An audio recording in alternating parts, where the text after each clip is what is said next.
Драўляны палац Радзівілаў, фрагменты фальварка Вайніловічаў, сядзібы Яленскіх, Бендорфаў, Чарноцкіх і Лабоцкіх. Усе гэтыя аб'екты нагледчыкі могуць страціць ахоўны статус. Такую працу паводле апублікаванага дакументу Менскага аблвыканкаму мясцовыя ўлады павінны былі правесці сёлета да 10 жніўня. Усяго ў Клецкім раёне пад аховай дзяржавы 30 аб'ектаў. Выключыць плануюць 7, амаль чвэрць. Прычым амаль усе яны звязаныя з гістарычнымі шляхецкімі сядзібамі. Сярод іх нават помнікі рэспубліканскага значэння. Праблема ў тым, што некаторыя будынкі спачатку гадамі не даглядалі, а пасля іх занядбаны стан можа стаць падставай для выключэння са спісу. Практыка паказвае, пасля страты ахоўнага статусу гістарычныя будынкі нярэдка чакае знос. Таму эксперты і актывісты бачаць у цяперашняй кампаніі не проста фармальнае скарачэнне спісу, а пагрозу далейшага знішчэння беларускай гістарычнай спадчыны. Працягнем абмяркоўваць гэтую тэму. З намі на відэасувязі Юрый Меляшкевіч, актывіст па ахове гісторыка-культурнай спадчыны і выконваючы абавязкі старшыні партыі «Беларускі народны фронт». Добры вечар, Юрый. Прывітанне. Дзень добры, шановнае панство. Ну вось, калі глядзець беспасярэдня на гэты дакумент, які апублікаваў тэлеграм-канал «Спадчына», гэта тэндэнцыя, на ваш погляд, такая агульная, ці праява толькі, можа быць, аднаго канкрэтнага раёну і вобласці? Ну, бо ведаем у тым ліку сведчанні Павла Латушкі, які казаў пра тое, што яшчэ ў свой час Лукашенко яму даручаў там вялікую колькасць гэтых будынкаў проста выкрэсліць. Тэндэнцыя, безумоўна, ёсць па скарачэнню любых выдаткаў і любога клопату пра спадчыну, тым больш, которая не кладзецца ў цяперашнюю ідэалагічную канву.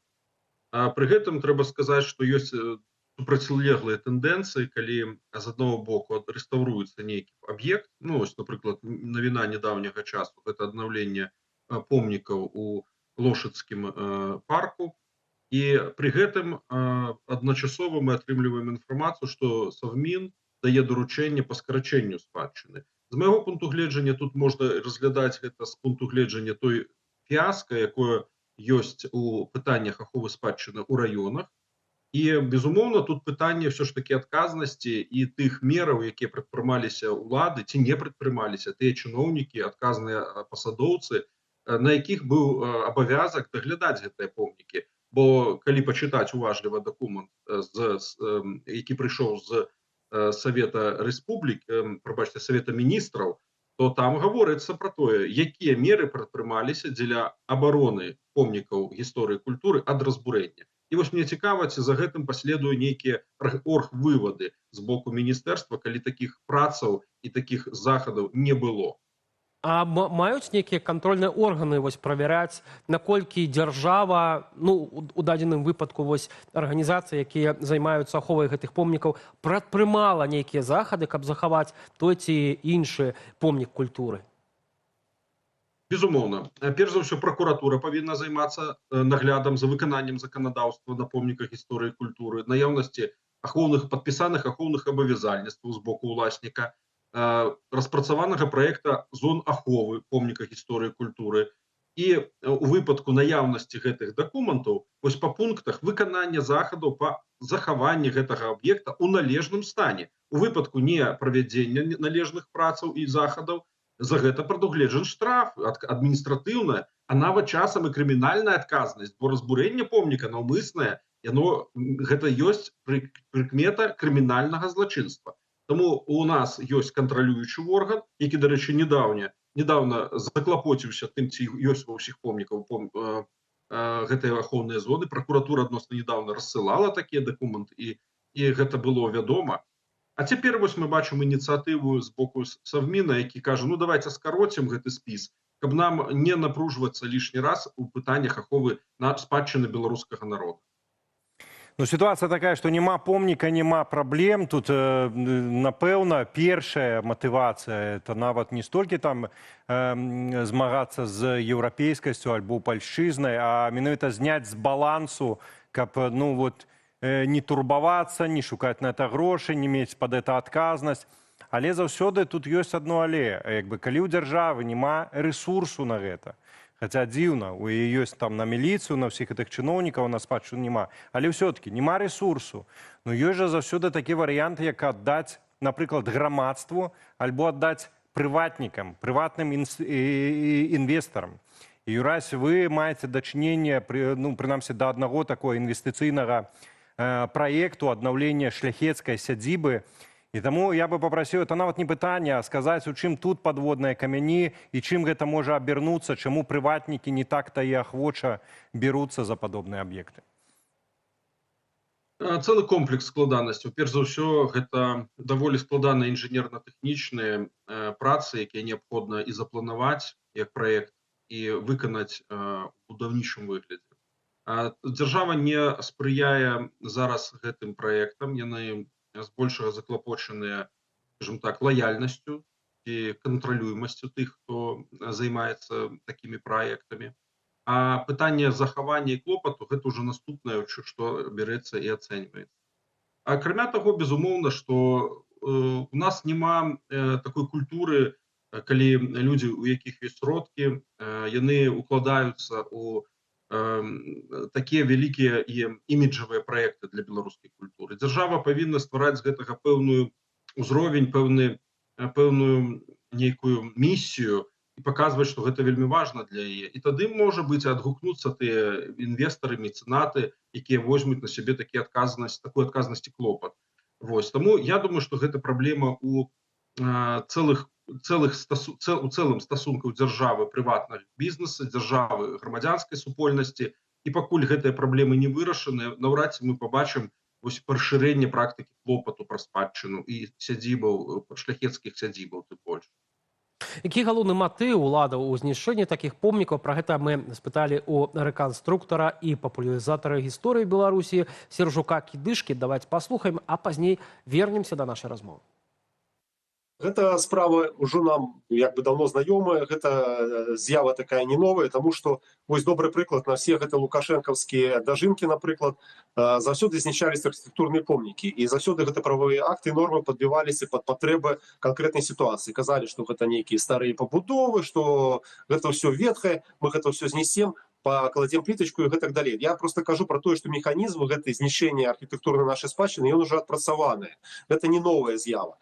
Папросту у цяперашні момант новае гэта маштаб, памер. І гэта ўжо сведчыць про тое, што гэта прадуманая палітыка знішчэння гістарычнай памяці беларусаў. Чаму? Таму што Беларусь з'яўляецца геаграфічна, мы такі форпост еўрапейскай цывілізацыі. Гэта калісьці часы ВКЛ форпостам з'яўляўся Смоленск, які Іван Грозны заваяваў і які зараз з'яўляецца тэрыторыяй Смоленск, Брянск. Паступова, так як імперія гэта маскоўская, расійская, савецкая, яна не спыняецца, незалежнасці ад таго, які там палітычны рэжым, у іх мэта знішчэння ўсяго і заваявання ўсіх тэрыторый, якія з імі памежныя, і стварэнне з гэтага калоній. І мы зараз бачым, што яны папросту выйшлі на новы этап знішчэння гэтага ўсяго на афіцыйных такіх падставах.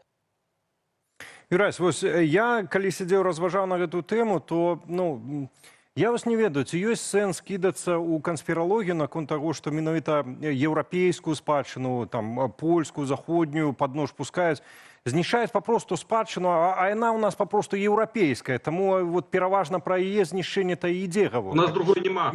Безумоўна, таму ці ёсць сэнс тут канспіралогію шукаць, я бы не спяшаўся. Але ёсць адзін важны нюанс. Калі мы гаворым пра дазволы на ушанаванне нейкіх гістарычных датаў, ушанаванне нейкіх падзеяў, асобаў, то вось тут якраз можна звярнуць увагу на абсалютны тренд дзяржавы пра тое, што дзеячы, падзеі, якія звязаны з нацыянальнай беларускай гісторыяй, культурай, спадчынай, таксама з агульнаеўрапейскай. Вось гэта ідзе пад хай і негалосную, але забарону. Але зялёнае святло даецца абсалютна прарасійскім дзеячам альбо адкрытым душыцелям беларускага народу, па сутнасці катам беларускага народу. І вось тут таксама без канспіралогіі тут відавочна ацэнка гэтага.